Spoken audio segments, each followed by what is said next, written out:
bagaimana mengembangkan heroic leadership ya dengan entrepreneurship gitu ya. Jadi kalau di dalam fitrah based education itu ya 7 sampai 10 itu ditempa di alam gitu ya. Agar anak-anak memiliki leadership di alam. Ya, tapi kalau antara 11 sampai 15 gitu ya, sama kayak sunnah Nabi tadi, ditempa di bisnis ya atau di kehidupan nyata sehingga nanti tercapailah mukalaf ya. Maka antara 10 sampai 15 disebut sinu murahakoh. Tapi kalau 7 sampai 10 disebut sinu tamyiz ya. Jadi anak-anak mulai kalau di bawah 7 tahun itu masih anak-anak ya, masa pralatih. 7 sampai 10 ini masa tamyiz, makanya ditempa di alam. Tapi kalau 11 sampai 15 ini justru ini persiapan mukalaf ya, persiapan balik. Karena anak-anak akan mencapai disebut sinul buluk ya atau sinul taklif, masa-masa pembebanan. Dan sepanjang sejarah kita temukan ya, orang-orang hebat sepanjang sejarah itu sudah punya peran peradaban pada usia belasan tahun gitu ya, atau paling tidak sebelum usia 20 tahun. Nah ini nasihat Hamka pada tahun 1950 sebenarnya, tahun 50-an.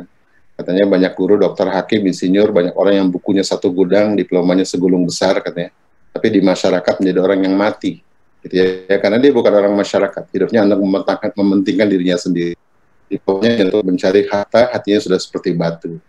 Tidak punya cita-cita, ya, tidak punya mission dalam hidupnya, lain daripada kesenangan dirinya, pribadinya tidak kuat, dia bergerak bukan karena dorongan jiwa dan akalnya, tapi kepandaiannya yang banyak itu kerap kali menimbulkan takutnya, bukan menimbulkan keberanian memasuki lapangan hidup. Nah ini kan perlu syaja'ah itu ya, keberanian itu berangkat dari spiritual memang, tapi harus ditempa gitu ya, ditempa dengan para maestro. Nah, jadi saya berharap nanti para teman-teman yang bergerak sebagai entrepreneur gitu ya, bisa membantu untuk menempa generasi muda ini untuk tadi ya mencapai keberanian ya untuk melakukan perubahan di masyarakat. Ini Hamka udah ngingetin nih. Gitu ya. Jadi kalau di dalam buku bilang kalau hidup cuma tentang cari makan ya babi juga cari makan gitu ya. Kalau hidup cuma senang-senang, monyet juga senang-senang katanya. Tapi begitulah seharusnya ya, generasi muda itu bukan hanya dia hebat dalam bakatnya tapi juga memiliki giroh ya, memiliki sejaah ya, memiliki ihsanul amal gitu ya, profesionalism ya, atau ihsan dalam perspektif Islam dalam segala hal dalam kehidupannya ya. Nah, hari ini kita mengalami apa yang disebut dengan krisis leader dan leadership. Ya, berapa tahun lalu saya baca riset dari Boston Consulting ya. Saya nggak mencantumkan ini karena nggak sempat. Itu memang di Indonesia ini kebanyakan kita 60% tuh kuli gitu ya, pekerja ya. Yang leader di level menengah itu sekitar 10-20% gitu ya, nggak banyak. Apalagi yang leader di atas tuh lebih sedikit lagi gitu ya. Entah ini karena sunatullah, tapi memang harusnya dalam konsep peradaban itu banyak leader yang lahir kan. Nah, gitu. Kalau dalam kajian sekularisme itu, krisis leader ini disebabkan karena ini, confusion in knowledge ya, karena kesalahan ilmu, bukan kurang ilmu ya, sehingga anak-anak kita lahir kemudian para pemuda kita tidak memiliki worldview ya, worldview yang jelas tentang masa depan. Ya, mau apapun sistem pendidikannya, mau sifatnya akademis, kayak formal, atau sekarang merdeka, pendidikan merdeka belajar, apapun itu kalau ujungnya cuma jadi kuli gitu ya, cuma jadi orang yang diperbudak oleh sistem gitu ya, orang yang tidak memiliki leadership gitu ya, atau entrepreneurship buat apa gitu kan, gitu. Jadi bukan masalah sistemnya gitu, tapi orientasi pendidikannya mau dibawa kemana gitu. Nah ini karena confusing in knowledge ya, maka lahirlah apa disebut loss of adab ya. Jadi salah bertindak tadi ya, orang yang mati di masyarakat, orang yang tidak punya giroh, tidak punya keinginan untuk melakukan perubahan.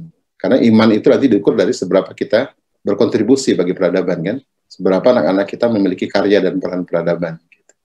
Nah ini menyebabkan lahirnya para pemimpin palsu, gitu ya, crisis leader, ya, atau compound ignorance, gitu, orang yang katanya bodoh kuadrat, gitu ya, udah tidak paham tentang kebenaran, kemudian juga tidak tahu kalau dirinya tidak paham. Ini yang melahirkan para pemimpin palsu di semua lini, bukannya dalam kekuasaan, dalam pendidikan, dalam sosial, dalam ekonomi, gitu ya. Nanti dibalik lagi jadi para pemimpin palsu inilah yang melahirkan nanti sistem yang bingung lagi gitu ya. Jadi seperti siklus kezaliman. Dan setelah hari ini kita coba ya dengan teman-teman, dengan pengalaman Budina dan kawan-kawan, juga Pak Rumaya gitu ya, kita coba memutus siklus ini gitu ya. Kita harus tampilkan generasi muda kita gitu ya, anak-anak muda kita, anak-anak kita. Jadi generasi peradaban yang memiliki peran peradaban terbaik ya, berdaulat gitu ya, yang tidak digilas peradaban, tidak digilas zaman gitu ya, tapi justru membuat perubahan ya, menjadi Indonesia yang lebih baik khususnya. Oke, nah ini berapa buku saya baca tentang heroic leadership ya. Ada 8 di buku ini karangan Chris. Ini buku tentang para leader di Jesuit ya, sebuah sekte di agama Katolik yang selama ratusan tahun itu ya melahirkan para leader hebat ya di bidang pendidikan, di bidang sosial maupun di bisnis. Nah ini cirinya ini seperti ini, jiwa yang kesadaran jiwa, mata jiwa, pengembangan diri seumur hidup, ingenuitas ya, jadi orang yang punya inovasi, ya, kreativitas, tidak menolak orang berbakat ya. Jadi itu ciri-ciri para heroic leadership, menyatukan tim dengan berbagai bakat, membayangkan yang tidak mungkin dan melakukannya, kebayang ya. Nah ini orang-orang hebat seperti ini, pentingnya keberanian luar biasa, cara bertindak dengan value ya, bukan tadi ya, bukan sekedar kesenangan dirinya, ya, bukan sekedar obsesi. Nah, ini contoh-contoh yang baik gitu ya. Ini dapat dari buku ini juga, termasuk belum lama saya dapat summary dari kajian Profesor Wandal Tuan Muhammad ya, tentang sebuah buku yang kepemimpinan ya, atau hero pahlawan dari sejak Alexander the Great sampai Julius Caesar, sampai Churchill, sampai De Gaulle ya, di Prancis. Nah ini seperti ini, ketulusan tujuan, hampir mirip ya, 8 juga, ketulusan tujuan, kemandirian intelektual, budaya pengetahuan dalam, sikap kritis, tadi ya, tidak mengikuti arus, tindakan tegas konsisten, keberanian pribadi dalam pikiran tindakan, mengambil kritik negatif, tidak produktif, fokus gitu, kemampuan melalui pemimpin sejati segala bidang yang terkait dengan bakat, percaya pada kasih sayang, rahmat, dan keadilan Allah. Jadi Bapak Ibu sekalian, teman-teman ya, kita ingin melahirkan generasi seperti ini, gitu ya, generasi yang bisa membuat perubahan bagi peradaban. Karena peradaban diukur bukan dari banyaknya sarjana, banyaknya profesor, dokter, itu penting gitu ya, tapi bukan itu. Tapi diukur dari berapa banyaknya orang-orang yang punya karya dan peran peradaban terbaik gitu ya. Nah ini sepanjang sejarah kita sudah terjadi ya, maka Islam itu sebuah model dan modal gitu ya, sebuah generasi terbaik. Kita sudah saksikan ya, sepanjang sejarah, sejak zaman Rasulullah, Usama bin Zaid, sampai Imam Syafi'i rahimahullah, terus begitu Al-Khwarizmi, Imam Ghazali, Muhammad Al-Fatih. Ini orang-orang yang pada usia belasan tahun sudah punya peran peradaban gitu ya. Jadi bukan isapan jempol gitu ya. Dan ini perlu kontribusi kita semua. Oke ya. Nah, ini 8 fitrah ini yang ternyata saya temukan selama beberapa tahun ini gitu ya. Ternyata ada kaitannya 8 fitrah ini dengan leadership ya. Jadi ada 8 aspek fitrah. Yang fitrah ini adalah innate goodness, kebaikan. Kalau ini dibina dengan baik, ada fitrah bakat, fitrah iman, jasmani gitu ya, dan seterusnya. Kalau ini tumbuh dengan baik gitu ya, dengan program yang baik, maka lahirlah leadership yang baik gitu ya. Karena ujung dari fitrah itu adalah buah ya, adab, dan adab itu bagian dari adab adalah leadership, kepemimpinan atau entrepreneurship.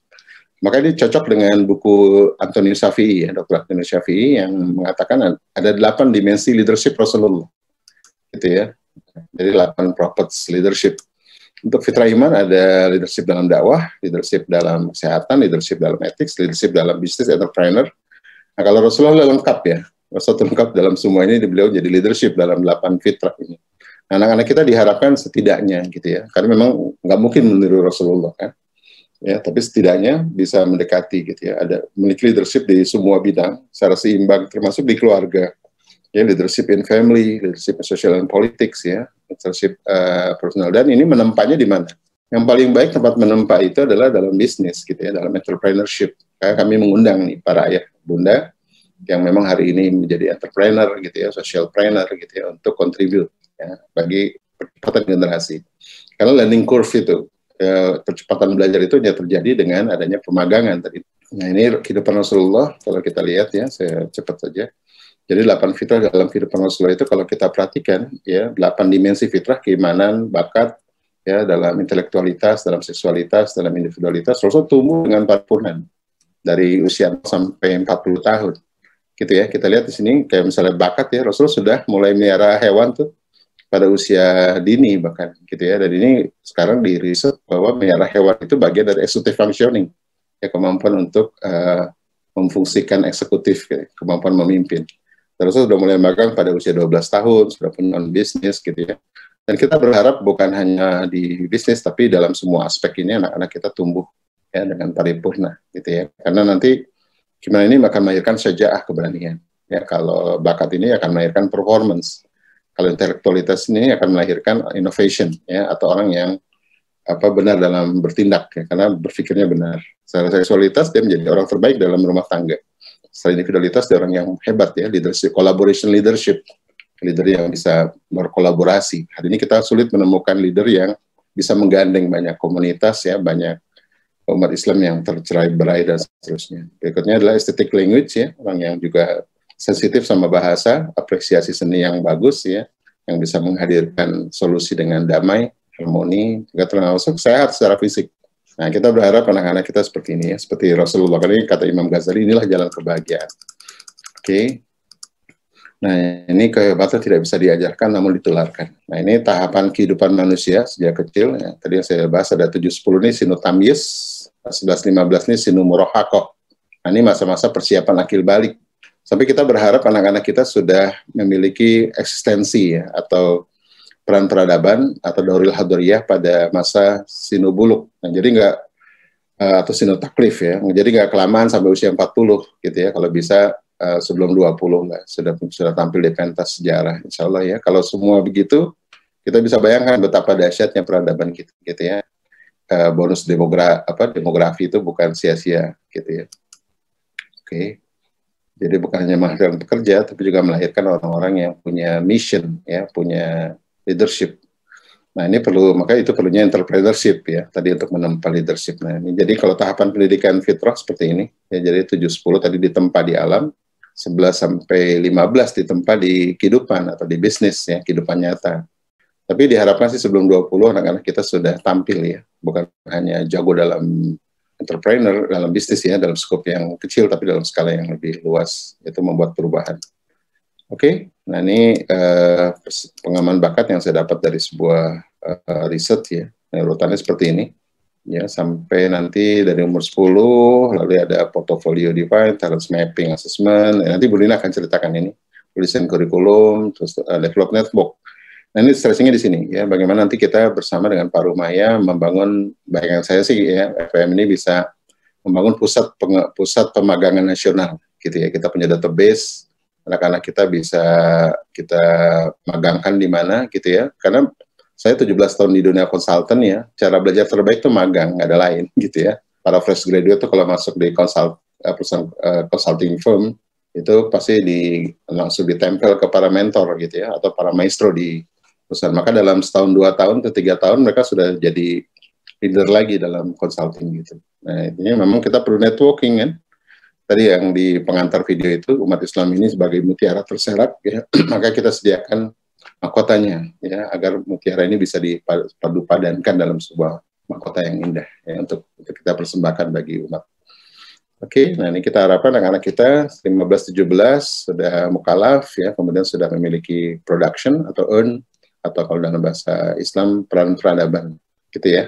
Jadi ini targetnya sampai 17 atau paling lambat sebelum 20 lah. Keren kan, ya? Gitu. Jadi bukan hanya jago dalam bisnis, tapi juga punya mission, ya, punya wawasan. Oke, ini frameworknya saya juga dapat dari riset ini, sudah lama. Jadi ada networking, ada develop pengembangan, ada awareness,